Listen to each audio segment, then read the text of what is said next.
Hello students, welcome to my YouTube channel सिस्टरशाला। मेरा नाम है प्रियंका कौशिक और आज इस वीडियो में हम करेंगे इम्पोर्टेंट रिएक्शंस प्लस हमारे इस चैप्टर के जितने भी इम्पोर्टेंट क्वेश्चंस बनते हैं वो मैं आपको इस वीडियो में कराऊंगी। Okay, so let's start. और उससे पहले मैं आपको बता दूं, आप लोगों की जितनी भी इस चैप्टर की रिएक्शंस थी वो हमने आधी तो बैलेंसिंग में कर लिया, आधी मैं बोलूँगी आधी से भी ज़्यादा।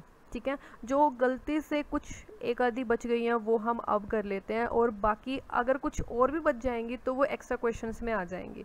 ठीक है, और उसके बाद मैं आपके लोगों के लिए डाल दूँगी PDF, और मुझे नहीं लगता ये सब करने के बाद आपका कोई बाहर से क्वेश्चन बन सकता है। ठीक है, तो अब हम स्टार्ट कर लेते हैं हमारी फर्स्ट रिएक्शन से। ये शायद आपने की भी थी। दिस इज CaOH2 जो कि एक्वस स्टेट में है, और एक्वस मैंने आपको बताया था जिसमें सॉल्वेंट वाटर हो।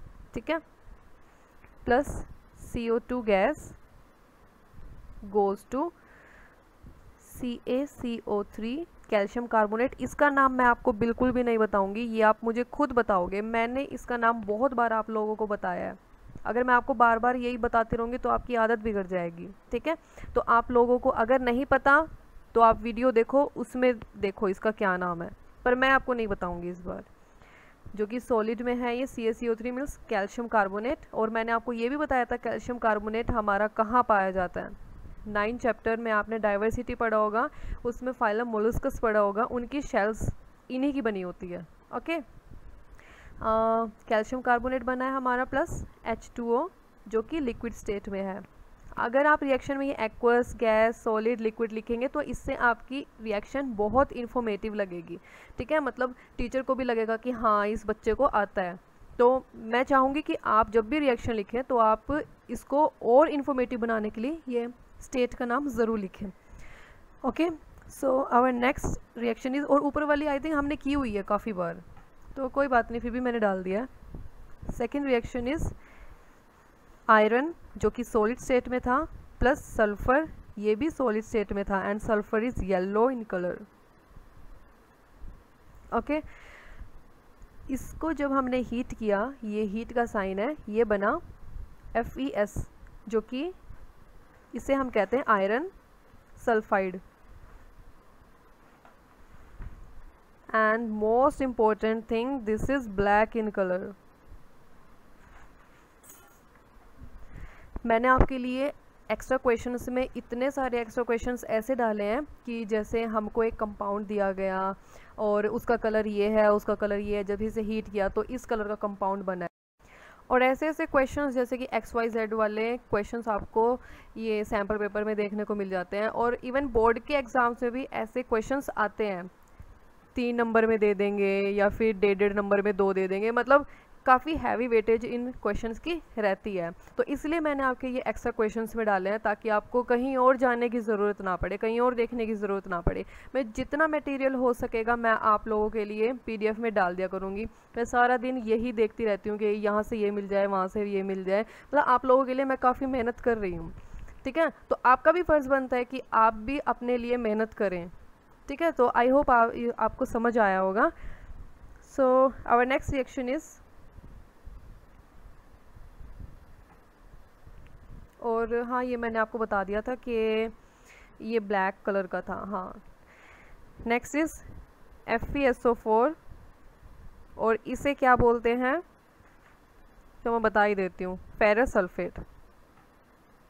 ये इतनी बार रिपीट हो चुका है, मैं फिर भी इसके नाम जानबूझ के लिख रही हूँ ताकि आपको बार बार रिमाइंड होता रहे, क्योंकि जो चीज़ हम बार बार पढ़ते हैं वो हमारे दिमाग में बैठ जाती है और फिर हम उसे कभी नहीं भूलते हैं। ठीक है, तो मैं इसीलिए बस चाह रही हूँ कि आपको ये सारे कंपाउंड्स के नेम सब याद हो। ठीक है, आप सब बच्चों से आगे निकलो, बस मेरा यही है। Okay, so this is ferrous sulphate and this is green in colour. Okay, तो आप इनके कलर्स भी याद रखना अगर आपको और बच्चों से एक्स्ट्रा ऑर्डिनरी बनना है तो। अगर नहीं बनना तो बेशक मैं तो कहती हूँ कंपाउंड भी याद रखने की कोई ज़रूरत नहीं है। ओके, ये सॉलिड स्टेट या लिक्विड स्टेट ये तो बहुत दूर की बात है, कलर भी बहुत दूर की बात है। मैं तो कहती हूँ कंपाउंड भी याद मत रखो, बस ऐसे ही रट के चले जाना, FeSO4 प्लस ये, और ये डिकम्पोज होकर ये बन जाता है, ये इसके साथ मिलकर ये बन जाता है ना। बट अगर आपको अच्छे मार्क्स लाने हैं, बहुत अच्छे मार्क्स लाने हैं, तो आपको ये याद करना पड़ेगा। जब हम इसे हीट करेंगे तो बनेगा Fe2O3, this is ferric oxide. And colour मैं आपको बाद में बताऊंगी। ओके, पहले मैं रिएक्शन पूरी कर लेती हूँ। Fe2O3 बनेगा plus SO2 sulphur dioxide plus sulphur trioxide, and these are in gaseous state. Okay, and this ferric oxide is brown in color.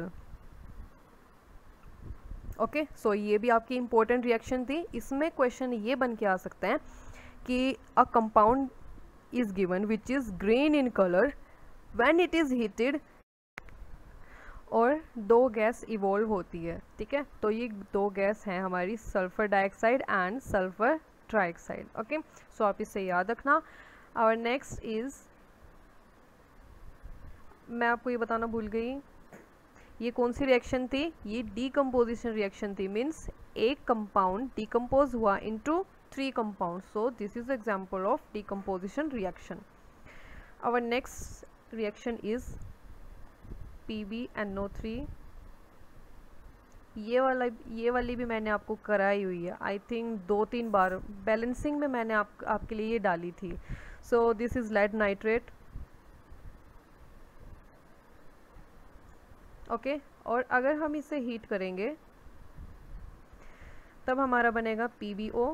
हाँ, अब मुझे याद आ गया, हमने ये बैलेंसिंग में किया था, PbO plus NO2 plus O2, और हमने इसे बैलेंस भी किया था। तो अब हम इसे बैलेंस करेंगे। यहाँ पर ऑक्सीजन है 1 2 3 4 5, यहाँ 5 ऑक्सीजन है, यहाँ 3 2 6 ऑक्सीजन है। ओके, सो अब हम करेंगे, यहाँ पर हम ऑक्सीजन को 6 बना लेंगे। वो कैसे? 2 2, और यहाँ पर भी हम 2 लिख देंगे। ओके, तो अब यहाँ पर 2 आ गया, Pb2 हो गए, हम यहाँ पर भी Pb के आगे 2 लिख देंगे।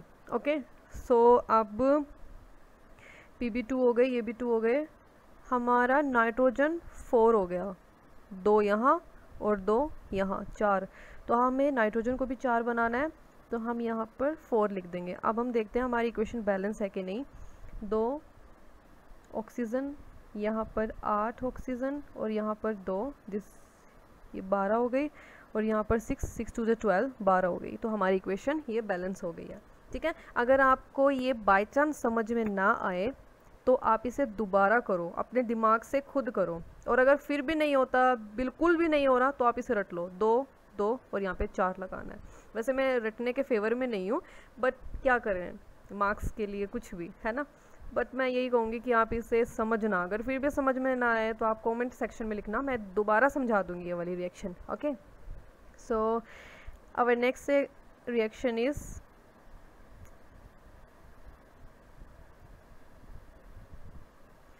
H2O का अगर हम इलेक्ट्रोलिसिस करते हैं, मीन्स हम वाटर को तोड़ते हैं, तो हमारा आता है H2 gas plus O2 gas, ये हाइड्रोजन और ऑक्सीजन में टूट जाएगा। ओके, अब हमें इसे भी बैलेंस करना है, तो हम यहाँ पर ऑक्सीजन 2 है, तो हम यहाँ पर भी ऑक्सीजन 2 लगा देंगे। ठीक है, ये 2 हो गई ना, पर यहाँ पर हाइड्रोजन 4 हो गई है, तो हम यहाँ पर 2 लगा देंगे, और हमारी इक्वेशन बैलेंस है। और इसका भी क्वेश्चन कभी कभी आ जाता है, मतलब जब एग्जामिनर का अगर दिमाग फिर जाए तो इसमें क्वेश्चन बन जाता है कि जब हम वाटर का इलेक्ट्रोलिसिस करते हैं तो हमारी हाइड्रोजन और ऑक्सीजन बनती है, वो किस रेशियो में बनती है? तो मैं आपको बता दूं, वो 2:1 में बनती है। 2:1 मतलब 2 मॉलिक्यूल्स होंगे हाइड्रोजन के और 1 होगा ऑक्सीजन का। ओके, सो आप इसे याद रखना, ये क्वेश्चन पक्का आएगा, मैंने आपके लिए ये डाला भी है, इसलिए मैं आपको कह रही हूँ, ये इम्पोर्टेंट है। ओके, सो हाँ, this is in liquid state और ये गैसियस स्टेट में होते हैं। Our next reaction is AgCl वाली तो मैंने आपको कराई थी, और AgCl वाला मैंने आपके लिए क्वेश्चन भी डाला हुआ है सनलाइट की प्रेजेंस में, और ये बनेगा 2Ag प्लस Cl2, और यहाँ पर भी 2 लग गया। ये तो रिएक्शन मुझे ऐसे ही याद है। और AgBr का बना है ये भी सनलाइट की प्रेजेंस में, ये 2Ag प्लस Br2। और हाँ, मुझे AgBr से याद आया, एक बच्चा है प्ले स्टोर यूज़, तो ही वॉज सेइंग कि मैम दिस इज़ मतलब समहाउ लाइट ग्रीन कलर और लाइट येलो कलर का। मैंने उसमें बोला था वीडियो में कि this is pale in colour. Pale yellow वही होता है जो लाइट येलो हो, जैसे कुछ कुछ लोग आपने देखे होंगे जिनका फेस मतलब जिनका कॉम्प्लेक्स ऐसा रहता है, मतलब उनकी शक्ल पीली पीली लगती है ना, तो हम उसे पेल कॉम्प्लेक्स बोलते हैं। तो वही मैंने बोला था कि this is pale yellow in colour, मतलब बिल्कुल यू नो लाइट येलो। और जितने भी मुझे कमेंट सेक्शन में बच्चे बोलते हैं कि मैम ये मैम वो, मैं उन सब बच्चों को जानती हूँ क्योंकि वो मेरे ही पढ़ाए हुए बच्चे हैं। बट मुझे ये नहीं पता ये प्ले स्टोर यूज़ कौन है। So if you don't mind तो आप अपना नाम नीचे लिख देना, okay, so that I can recognise कि आप कौन हो। Okay, so our next is AgCl वाला हो गया, AgBr वाला हो गया। आवर नेक्स्ट, अब ये वाली रिएक्शन भी आपने की हुई है, BaCl2, और ये कौन सी नंबर की रिएक्शन थी, ये थी third, fourth, fifth, this is sixth. So this is our sixth, this is BaCl2, और BaCl2 का नाम मैं आपको नहीं बताऊंगी, मैं बहुत देर से बताती आ रही हूँ, ठीक है, तो आप ये मुझे खुद कमेंट सेक्शन में लिखकर बताएंगे। BaCl2, this is aqueous in state and Na2SO4 sodium sulphate. ओ मैंने नाम बोल दिया, चलो कोई बात नहीं। This is also aqueous in state. जब ये दोनों रिएक्ट करेंगे तब बनेगा BaSO4 plus NaCl, sorry NaCl only। Okay, so this is solid in state and this is liquid in state. अब हम इसे पहले बैलेंस कर लेते हैं। यहाँ पर क्लोरीन 2 है और यहाँ Na2 भी 2 है, ये हमने बैलेंसिंग में भी की थी, इसलिए मुझे याद है कि यहाँ 2 लगेगा बस, और ये बैलेंस। और this is example of double displacement, ठीक है। अब मैं क्या बताने वाली थी, हाँ, दिस इज BaSO4 जो हमारा बना है and this is our white PPT। मैंने शायद आपको ये रिएक्शन थर्ड या फोर्थ टाइम कराई है, अब तो आपको भी याद हो जानी चाहिए, मुझे तो बिल्कुल रट गई है अभी ये, ठीक है, कि आगे क्या आएगा, आगे कौन सी करानी है, आगे कौन सी करानी है। So our next is 7th AgNO3, this is also aqueous in state plus NaCl, this is also aqueous। जब ये रिएक्ट करेंगे तो बनेगा AgCl plus NaNO3। Okay, so this AgCl is our PPT। मैंने आपको बताया था ना, नीचे एरो का मतलब होता है कि PPT बनी है हमारी, और अगर एरो ऊपर की तरफ हो तो मीन्स गैस इवॉल्व हुई है ऊपर की तरफ। Okay, so AgCl is white PPT जो हमारी बनी है। ओके, और हमारी नेक्स्ट भी ऐसी ही है, PbNO3। इस लेड नाइट्रेट को लिख लिख के लिटरली मैं थक गई हूँ सच में। This is aqueous in state plus Na2SO4 sodium sulphate, ये बनेगा PbSO4 plus NaNO3। Okay, NaNO3 हमारा ऊपर भी बना था, सो NaNO3 is sodium nitrate.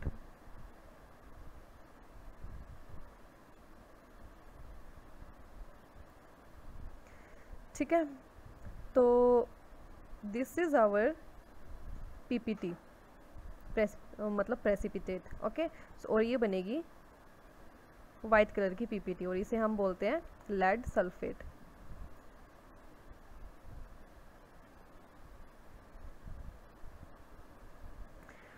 Okay, so our 8th is CuSO4 which is aqueous copper sulfate plus H2S gas।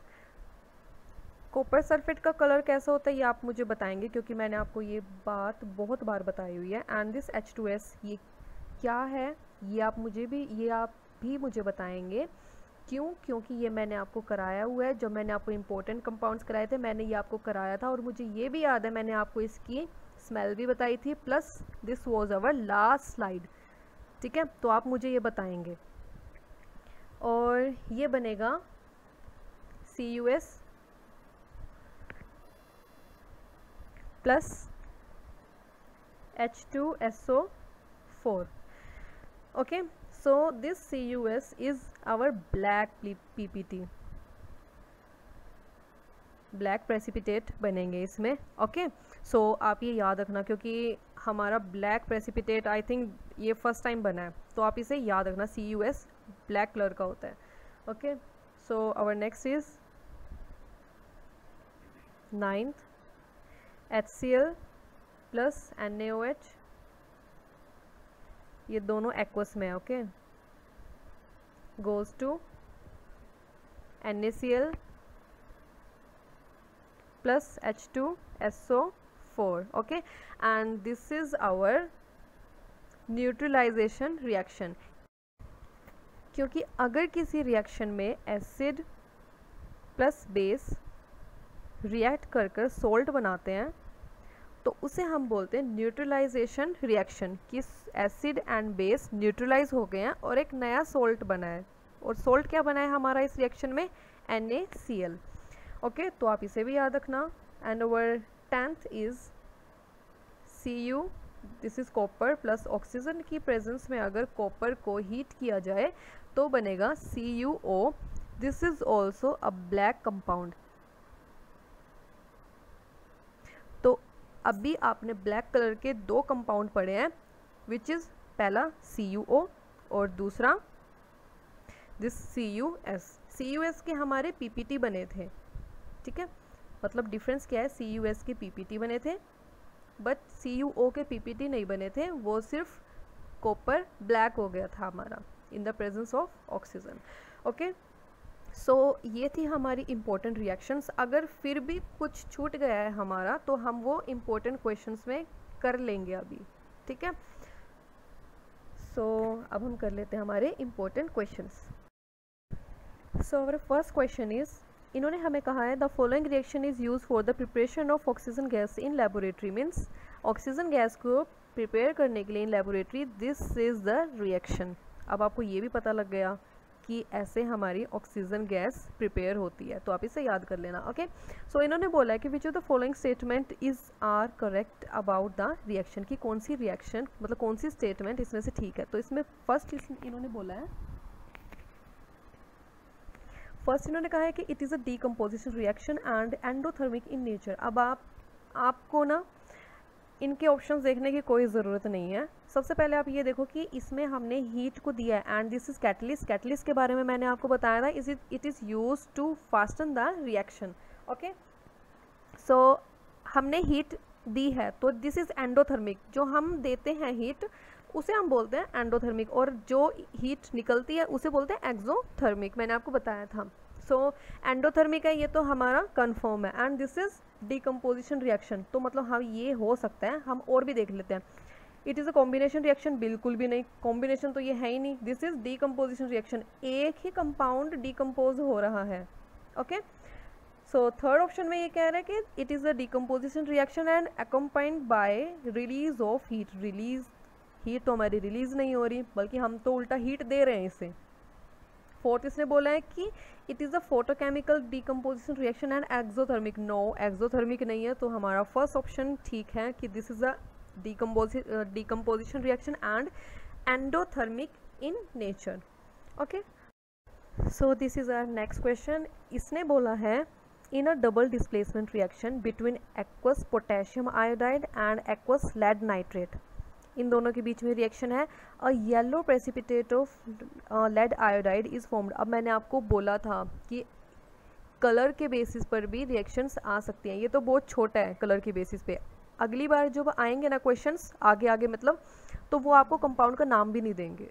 ठीक है, बस ये लिखेंगे एक्स वाई एंड जेड, ये हमारे कंपाउंड बने हैं and you have to identify कि ये कौन सा कंपाउंड है।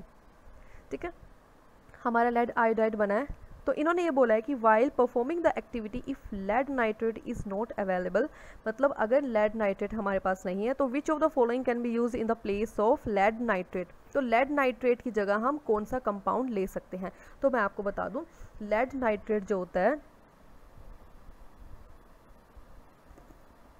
दिस इज soluble in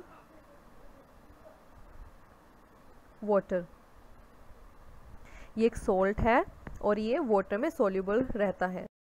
तो जबकि हमें लेड नाइट्रेट गिवन नहीं है तो हमें ऐसा कोई कंपाउंड लेना है जो वाटर में soluble हो। ठीक है, तो मैं आपको बता दूं कि लेना तो हमें लेड ही है, ठीक है, जिसमें लेड हो, पर इसमें दो ऐसे कंपाउंड है जिसमें लेड है, एक तो लेड सल्फेट और एक लेड एसीटेट। तो मैं आपको बता दूं कि lead sulphate it is insoluble, पर हमें लेना है सोल्यूबल, तो हम लेड एसीटेट लेंगे एंड लेड एसीटेट इज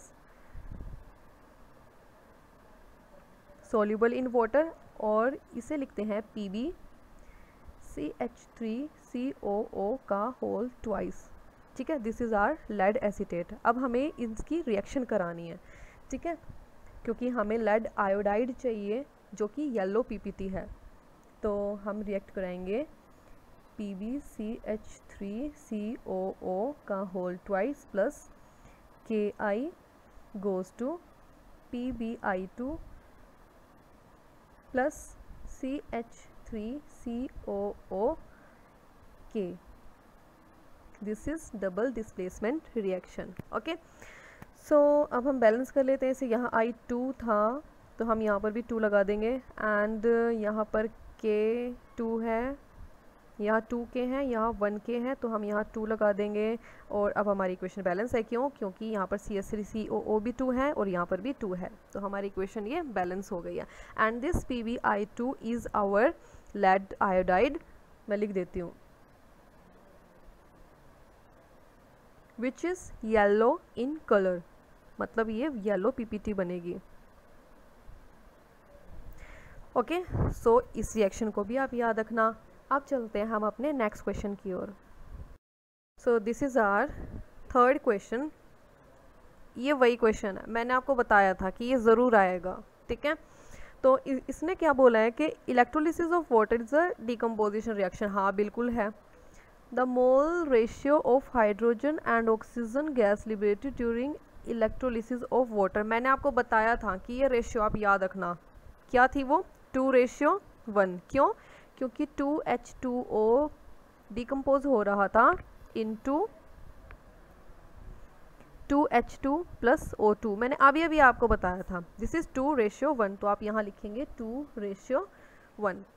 ये है, आई होप आपको समझ आ गया होगा। तो अब हम बढ़ते हैं अपने नेक्स्ट क्वेश्चन की ओर। अब आता है हमारा नेक्स्ट क्वेश्चन।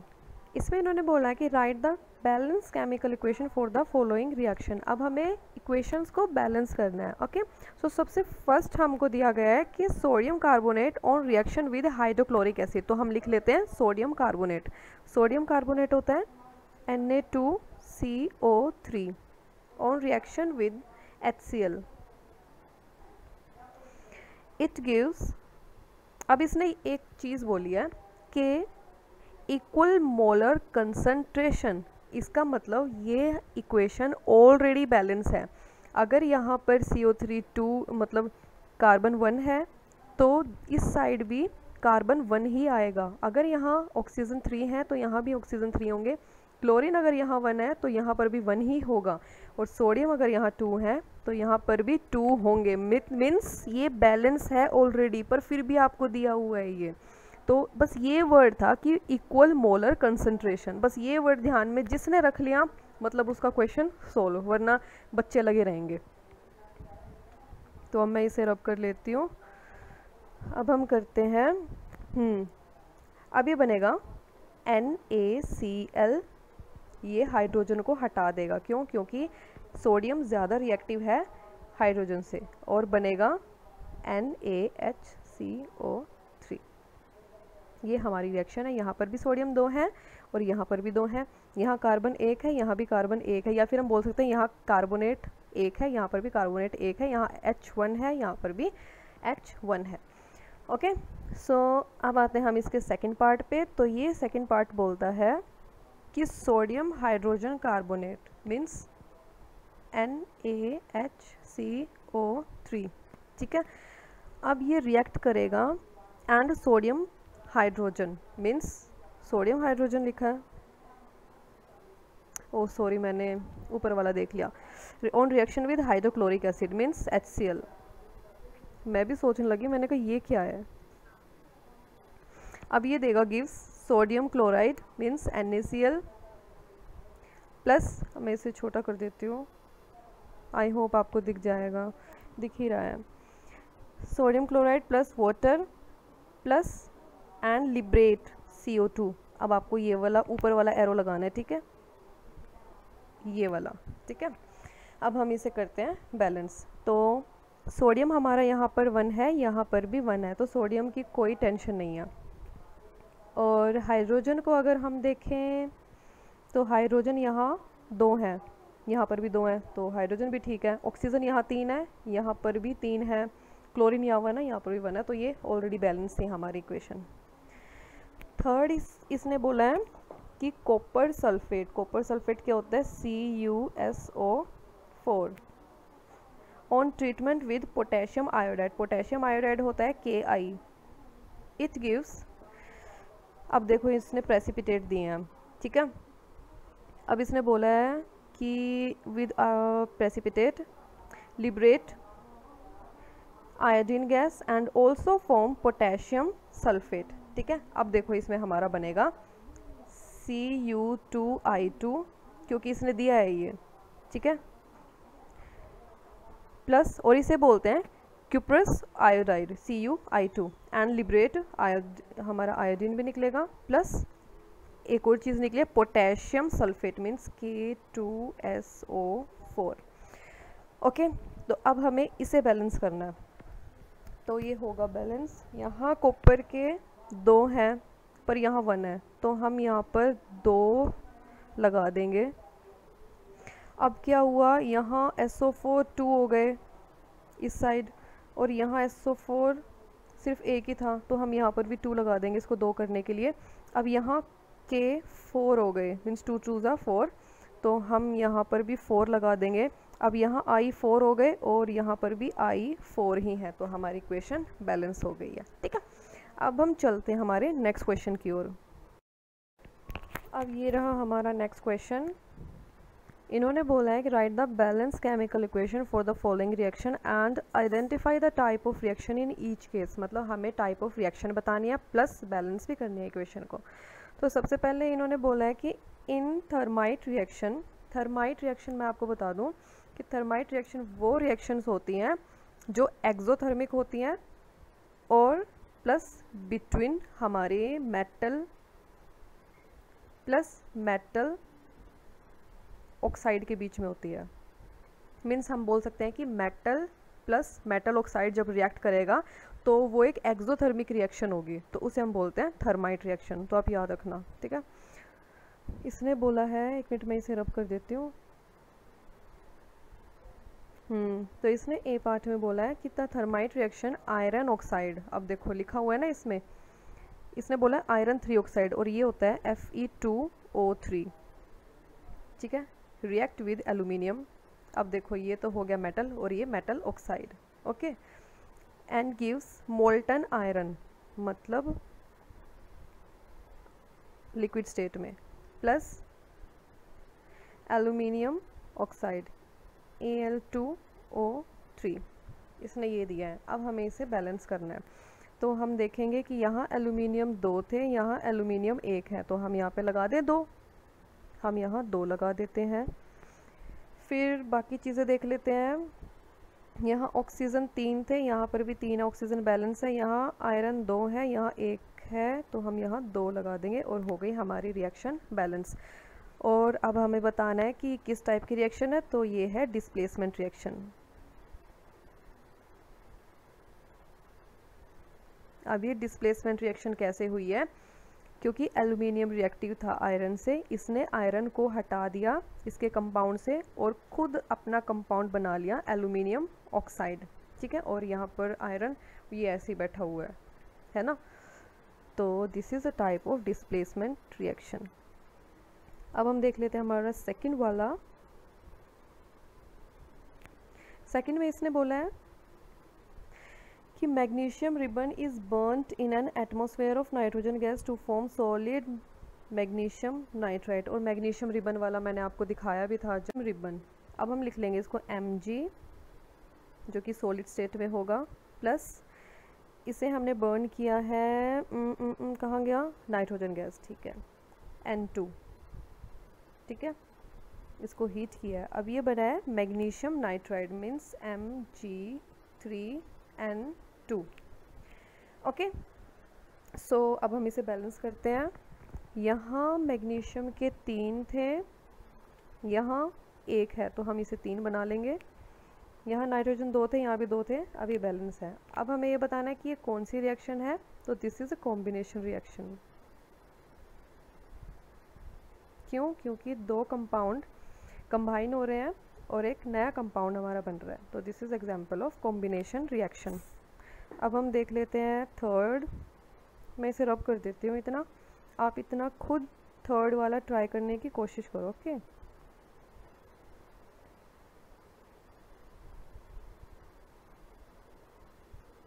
अगर मैं नीचे लिखूंगी तो आपको क्वेश्चन नहीं दिखेगा, तो मुझे ये रब ही करना पड़ रहा है।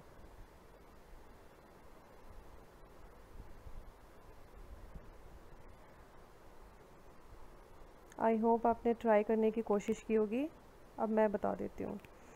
इन्होंने बोला है कि chlorine gas is passed in an aqueous potassium iodide means Cl2 plus potassium iodide Ki to form solid magnesium, oh sorry मैंने ऊपर वाला पढ़ लिया।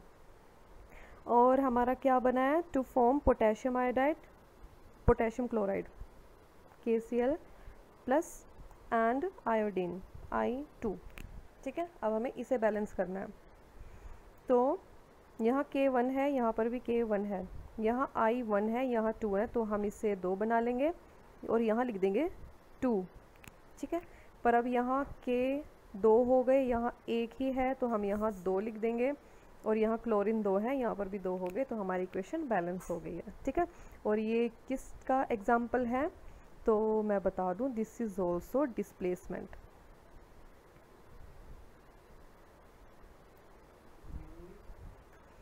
ठीक है, अब हम इसका डी पार्ट देख लेते हैं।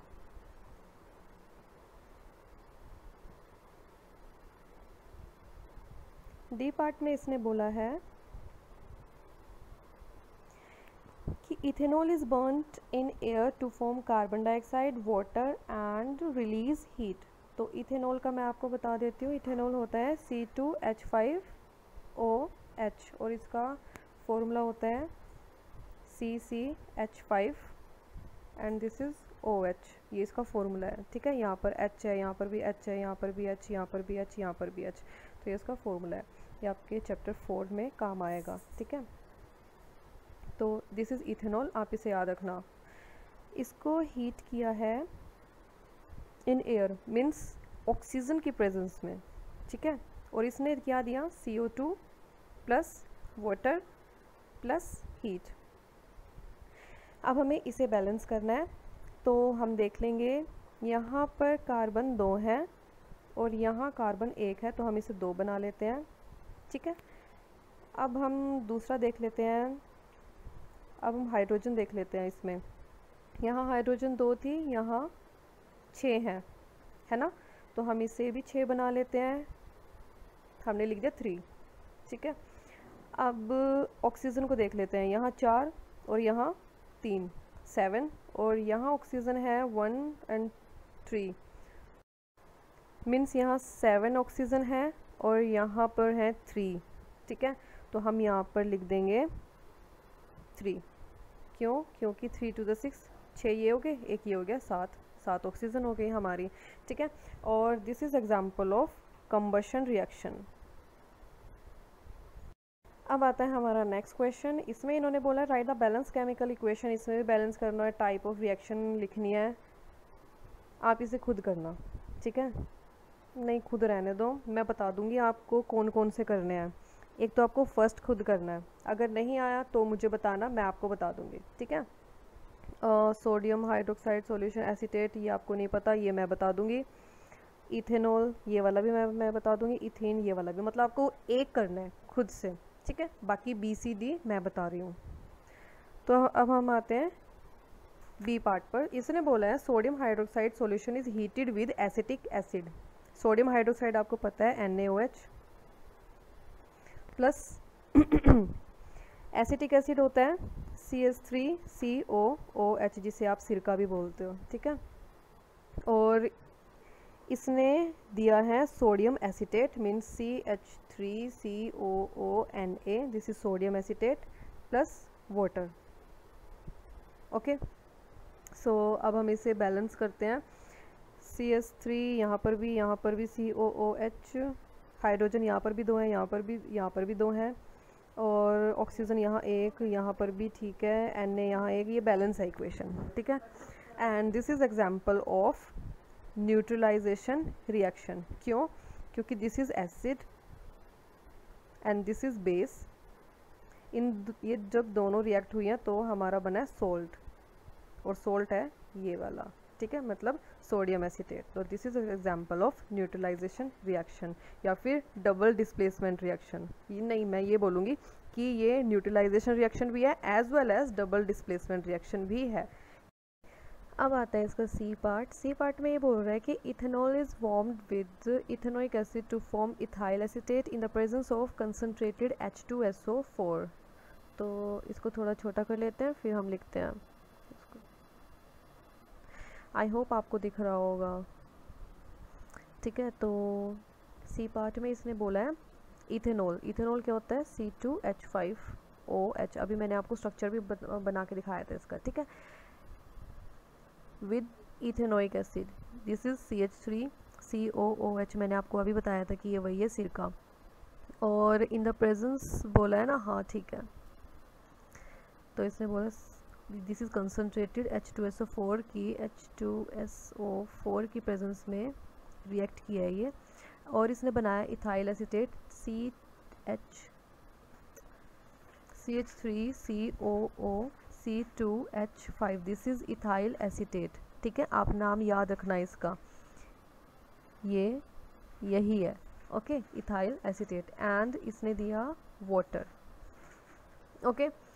सो अब इसने बोला है कि बैलेंस करनी है, तो C2H5 यहाँ भी एक है, यहाँ पर भी एक है, CH3COO भी एक है, और यहाँ एक H बचा था, यहाँ OH, तो यहाँ एक O है और ये H, मतलब यहाँ पे दो H थे, ठीक है।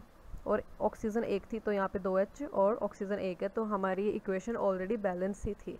And this is example of double displacement reaction. आपको पता है क्यों है, ठीक है। सो अब हमारा आता है डी पार्ट। अब मैं इसे कहाँ लिखूँ? मैं इसे रब कर देती हूँ।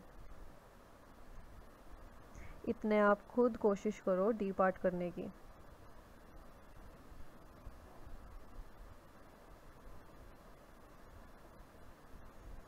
अब डी पार्ट क्या कह रहा है कि ethane is burned means C2H6 लिख लेती हूँ मैं, वरना पूरा लिखना पड़ेगा।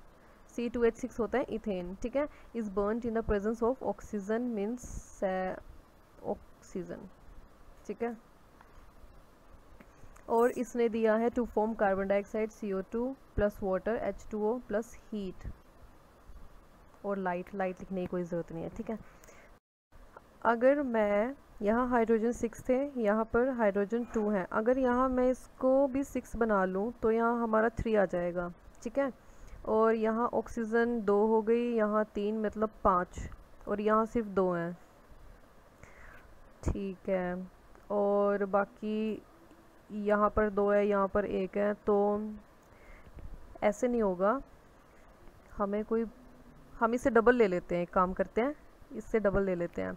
मीन्स हमने यहाँ पर अगर यहाँ 3 लिखा था तो हम यहाँ पर 6 लिख कर देख लेते हैं, तब शायद हो जाए। तो अब ये हाइड्रोजन हो गई 12 और यहाँ पर 6, तो हम इससे भी 12 कर लेंगे। ओके, तो हाइड्रोजन बैलेंस हो गई। और कार्बन यहाँ 4 है तो हम यहाँ पर भी 4 लिख देंगे बैलेंस करने के लिए। अब ऑक्सीजन को देख लेते हैं, क्योंकि कार्बन हाइड्रोजन हमारी बैलेंस है। ऑक्सीजन यहाँ 2 है और यहाँ 4 2 8, 8 and 6 14, ठीक है। तो हाँ, अब यहाँ हम 7 लगा देंगे। अब हमारी इक्वेशन बैलेंस है 7 2 14। मतलब हम, मुझे पता था कि ये डबल लेने से ही होगा। तो ये आपको जब आएगा, जब आपकी बिल्कुल प्रैक्टिस हो जाएगी ना, तब आपको ये आ जाएगा समझ में कि मतलब अंदाज़ा हो जाता है कि ये ऐसे नहीं होगा क्वेश्चन। अगर हम इसमें मतलब यूँ कर लें, ऐसे एडजस्ट करें, तो तब आपको ये आ पाएगा, ठीक है। तो मैं इसलिए बोल रही थी कि आप जितना हो सके इसको बैलेंस करने की कोशिश करो, ठीक है। जहाँ से भी आपको क्वेश्चन मिल जाए आप उसको बैलेंस करो। सो अब आती है इसकी कि ये किस टाइप का है। तो जो चीज़ बर्न होती है इन द प्रेजेंस ऑफ ये, तो वो हमेशा कंबशन रिएक्शन होती है। अभी हमने एक और कंबशन रिएक्शन पढ़ी थी ऊपर। सो this is also combustion reaction. I hope आपको समझ आ गया होगा। अब हम बढ़ते हैं अपने नेक्स्ट क्वेश्चन की ओर। अब आता है हमारा नेक्स्ट क्वेश्चन। इसने बोला है कि during the reaction of some metal with dilute HCl hydrochloric acid following observations are made. Okay, means हमें हर बार डाइल्यूट HCl ही लेना है। ओके, सो इसमें फर्स्ट पार्ट था silver metal does not show any change. तो हम देख लेते हैं Ag प्लस HCl कोई रिएक्शन नहीं हुई है। क्यों? क्योंकि मैंने जब आपको रिएक्टिविटी सीरीज़ कराई थी, मैंने आपको बोला था this Ag, Au and PT, इनको तो आप बिल्कुल रट लो कि ये बॉटम में ही पाई जाती हैं and they are least reactive. और अगर हम देखें कि काशीनाथ का मोगा आलू ज़रा फीके पकाता है, मीन्स H, ठीक है, कम होगा आग और पानी, मीन्स पहले H आएगा देन Ag आएगा। Means hydrogen is more reactive than silver. तो ऑब्वियस है अब ये है लीस्ट रिएक्टिव सिल्वर और ये है H मोर रिएक्टिव। तो इसकी क्या मजाल की है, इसको इसकी सीट से हटा दे, ये बिल्कुल भी नहीं हटा पाएगा, है ना। हाँ, अगर इसका कोई कंपाउंड होता सिल्वर का और तब H2 उसके साथ रिएक्ट करता तो वो हटा भी पाता। क्यों? क्योंकि हाइड्रोजन ज़्यादा रिएक्टिव है सिल्वर से। पर जब ये लीस्ट रिएक्टिव है सिल्वर, तो इसकी औकात ही नहीं है कि ये हाइड्रोजन को हटा दे, तो कोई रिएक्शन नहीं होगी। ओके, अब इसने बी पार्ट में बोला है कि the temperature of the reaction mixture rises when the aluminium is added. तो हम देख लेते हैं कि एल्यूमिनियम को अगर हम ऐड करते हैं HCl में तो बनेगा AlCl3 प्लस H2। अब हम सबसे पहले इसे बैलेंस कर लेते हैं। तो यहाँ Cl 3 है, अगर हम यहाँ पर भी 3 लगा दें तो यहाँ हाइड्रोजन 3 हो गए, यहाँ 2 हो गए। तो अगर हम इसे 6 ही बना दें, ठीक है, और यहाँ हम 3 लिख दें, हाइड्रोजन अब बैलेंस हो गए हैं, ठीक है, क्योंकि 6 हाइड्रोजन यहाँ है, 6 हाइड्रोजन यहाँ है। तो अब हमें Cl को बैलेंस करना है। तो यहाँ Cl 6 है, यहाँ 3 है, तो हम यहाँ 2 लिख देंगे, ठीक है। और अब एल्यूमिनियम यहाँ 2 है, यहाँ पर 1 है, तो हम यहाँ 2 लिख देंगे। हमारी इक्वेशन बैलेंस हो गई है। ओके, सो इन्होंने बोला है कि टेम्परेचर एकदम राइज हुआ। तो मैं आपको बता दूँ this is a exothermic reaction, means heat is produce in the reaction. यहाँ पर हीट भी इवॉल्व हुई थी। ओके, और जिसमें हीट इवॉल्व हो मीन्स टेम्परेचर राइज हो, तो वो हमारी एक्सोथर्मिक रिएक्शन होती है। मैंने आपको पढ़ाया भी था एक्सोथर्मिक और एंडोथर्मिक में, ठीक है। तो आई होप आपको समझ आ गया होगा। अब थर्ड पार्ट में इसने बोला है कि sodium metal is found to be highly explosive. अब मुझे इससे कुछ याद आया, मैंने आपको ये बताया था कि सोडियम मेटल को अगर हम वाटर के साथ रिएक्ट कराएं तो इट इज़ वेरी एक्सप्लोजिव, मैंने आपको बताया था। और हमारे H2 गैस इवॉल्व होगी जिसकी वजह से ये एक्सप्लोजन होगा, ठीक है। तो अब इन्होंने क्या बोला है कि हम रिएक्शन ही कर लेते हैं। Sodium metal this is our Na plus HCl, ठीक है, और ये बनेगा NaCl प्लस H2। इसी H2 की वजह से एक्सप्लोजन हुआ है। और जब मैंने आपको सोडियम की रिएक्शन वाटर के साथ बताई थी कि ये एक्सप्लोजिव है, तो उसमें भी क्या बन रहा था, NaOH प्लस H2, ठीक है।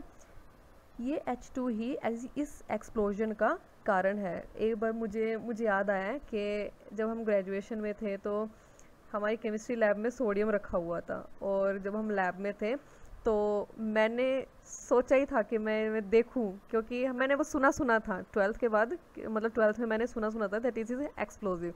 तो मैंने छोटा सा सोडियम का मेटल लिया, क्योंकि ये काफ़ी सॉफ्ट होता है, तो मैंने बिल्कुल ज़रा सा लिया था, वो मेरे हाथ से टूट भी गया था, और मैंने उसे जो सिंक होती है उसमें रख दिया, और ऊपर से मैंने पानी ऑन कर दिया, मतलब टैप ऑन कर दिया, और वो एकदम से आवाज़ हुई पॉप वाली। तो मतलब मुझे लगा कि हाँ चलो ये है, मतलब मैंने सही सुना है, ठीक है। तो कभी आपको मौका मिले तो आप भी करके देखना, ठीक है। बट ये नहीं हो कि आप बिल्कुल इतना बड़ा पीस उठा रहे हो उसका, मैंने भी छोटा सा ही लिया था, आप भी छोटा ही लेना, ओके। सो अब आते हैं हम अपने डी पार्ट पर। मैं इसे रब कर देती हूँ, इतने आप ट्राई करो।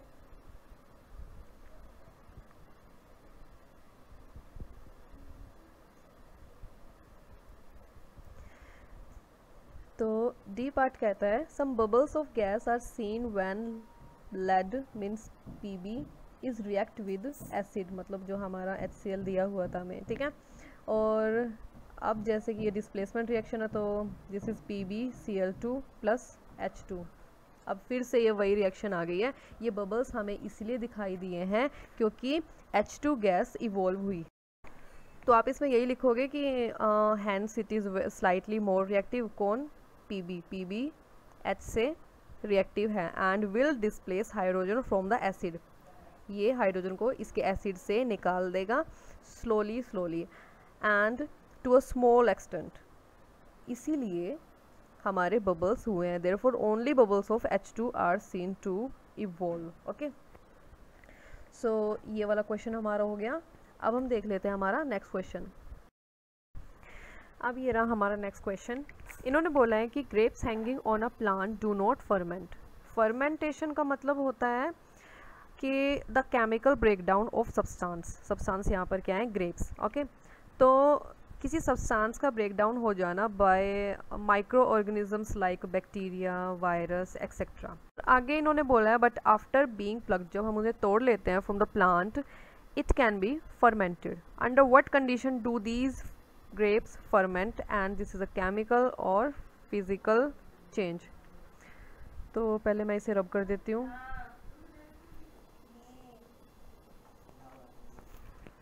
अब देखते हैं, जब ग्रेप्स अटैच होते हैं प्लांट से, ठीक है, तो क्या होती है, एरोबिक रेस्पिरेशन। एरोबिक रेस्पिरेशन और एनारोबिक रेस्पिरेशन मैंने आपको पढ़ाई थी कि एरोबिक रेस्पिरेशन वो होती है जो ऑक्सीजन की प्रेजेंस में हो, और एनारोबिक वो होती है जो ऑक्सीजन की एब्सेंस में हो, ठीक है। तो जब वो पेड़ पर होगी तब तो एरोबिक रेस्पिरेशन होगी इन द सेल्स, ठीक है। क्यों, क्योंकि oxygen reaches in the cells of grapes, okay. पर जब हम इसे तोड़ लेते हैं, no oxygen reaches the cell, कोई ऑक्सीजन सेल तक नहीं पहुंचती है, ठीक है। देयरफॉर फर्मेंटेशन स्टार्ट्स, तभी फर्मेंटेशन स्टार्ट्स हो जाती है। And you know it is obvious that fermentation starts only in the absence of oxygen. मैंने अभी बताया आपको, this is anaerobic condition, okay. So fermentation क्या होता है, हम बोल सकते हैं is a chemical change in which sugar is converted into alcohol. मैंने आपको बताया था ना कि फर्मेंटेशन का मतलब होता है केमिकल चेंज हो जाना। तो इसमें क्या होती है, शुगर चेंज हो जाती है इनटू अल्कोहल। और जैसे आपकी ये वाइन्स होती हैं, ये बनती हैं जैसे कि वीट से बनती हैं, ग्रेप से बनती है, तो वो एनारोबिक रेस्पिरेशन से ही बनती है, ओके। सो आप इसमें यही लिखना कि when the grapes are attached to a plant, aerobic respiration take place, कहाँ, इन द सेल्स ऑफ ये grapes, and oxygen reaches there. But when we plug, जब हम उसे तोड़ लेते हैं तो कोई ऑक्सीजन नहीं पहुंच पाती, इसीलिए फर्मेंटेशन होता है। और फर्मेंटेशन कब होता है, इन द एब्सेंस ऑफ ऑक्सीजन। तो मैं आपको बता दूं, this is a chemical change. मैंने पहले ही वर्ड में बोला था कि केमिकल प्रोसेस होता है ये, तो दिस इज केमिकल चेंज। अब हम देखते हैं हमारा नेक्स्ट क्वेश्चन। ये रहा हमारा नेक्स्ट क्वेश्चन। ये वाला क्वेश्चन तो मैंने आपको कराया था अभी अभी इम्पोर्टेंट रिएक्शन में, मैं फिर भी करा देती हूँ। इन्होंने बोला है फेरस सल्फेट FeSO4 को जब हीट किया, डिकम्पोज हुआ ये, तब बनती है Fe2SO4 प्लस SO2, मैंने आपको अभी कराया था, प्लस SO3। अब देखो मैंने आपको बताया था कि इसमें क्वेश्चन कैसे आ सकता है। इसमें इन्होंने ये दे दिया ferrous sulphate decompose with the evolution of gas having characteristic order of burning sulphur. देखो अभी ये ऐसे पूछ लिया इन्होंने, ठीक है। तो राइट द केमिकल रिएक्शन। तो अब आपको मालूम होना चाहिए था ना कि यही हमारी रिएक्शन थी। अब जिस बंदे ने पढ़ा ही नहीं होगा वो कैसे बताएगा, इसलिए मैंने आपको ये रिएक्शन पहले करा दी थी कि ये इम्पोर्टेंट है और इस पे ऐसे क्वेश्चन बनकर आएगा, और ये आ भी गया, ठीक है। तो आप इसे याद रखना। और अब हम इसे बैलेंस करेंगे, तो बैलेंस हमने वैसे इसको किया ही हुआ था, यहाँ पे 2 लगा दिया था, ठीक है। अब ये बैलेंस है, दिस इज़ ये ferrous sulphate and this is ferric oxide. और identify the type of reaction, तो ये है डिस्प्लेसमेंट रिएक्शन। अब बढ़ते हैं हम अपने नेक्स्ट क्वेश्चन की ओर। ये रहा हमारा नेक्स्ट क्वेश्चन। इन्होंने क्या बोला है, a solution of potassium chloride, हम लिख लेते हैं यहाँ पर KCl, when mixed with silver nitrate, मतलब AgNO3, ठीक है। An insoluble white substance is formed. अब जिस बच्चे को रिएक्टिविटी सीरीज पता होगी और डबल डिस्प्लेसमेंट पता होगा वो ये इजीली बता देगा, ठीक है। अगर जिसे नहीं पता होगा वो तो ये ज़िंदगी भर नहीं बता सकता कि ये इनसॉल्युबल वाइट सब्सटेंस क्या है। ये वही वाइट PPT है AgCl जो मैंने आपको कराई थी, और आपको ये टिप्स पे होनी चाहिए बिल्कुल, ठीक है। तो ये बनेगा AgCl प्लस, अब क्या बना हमारा KNO3। तो यही हमारा वो इनसॉल्युबल वाइट सब्सटेंस है जिसे हम बोलेंगे वाइट PPT, मतलब वाइट प्रेसिपिटेट बने हैं, ठीक है। तो हमने रिएक्शन लिख लिया and mention the type of chemical reaction. So मैं आपको बता दूं this is double displacement reaction. So I hope आपको समझ में आ गया होगा। अब बढ़ते हैं हम हमारे नेक्स्ट क्वेश्चन की ओर।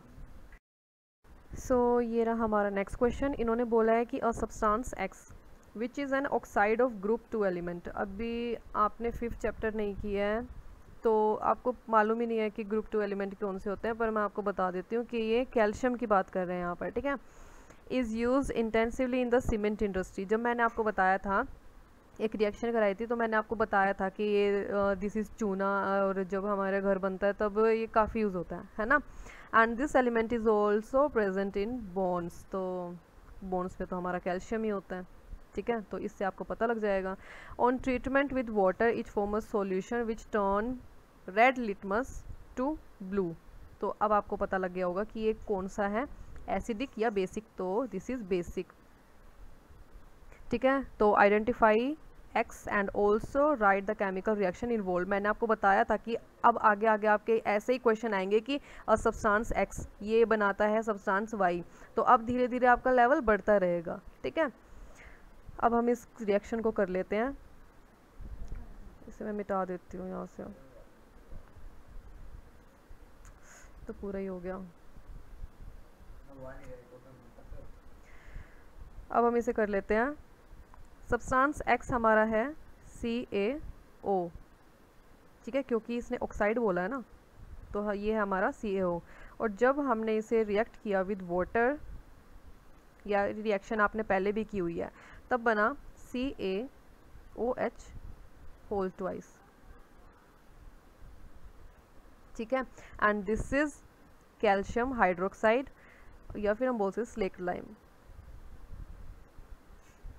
ठीक है। और यही रेड लिटमस को ब्लू में कन्वर्ट करता है क्योंकि this is basic in nature. और इसे हम बोलते हैं कैल्शियम ऑक्साइड, जिसे हम क्विक लाइम भी बोलते हैं, ठीक है। जब ये वाटर के साथ रिएक्ट करेगा तो ये बनाएगा calcium hydroxide. So I hope आपको समझ आ गया होगा। आज हम इतने क्वेश्चंस करेंगे क्योंकि आप भी बोर हो जाएंगे इतने सारे क्वेश्चन कर करके, ठीक है। तो एक और मैं वीडियो लाऊंगी, उसमें बाकी के बचे हुए क्वेश्चंस हम कवर कर लेंगे, ठीक है। So thanks for watching, stay tuned and Radhe Radhe.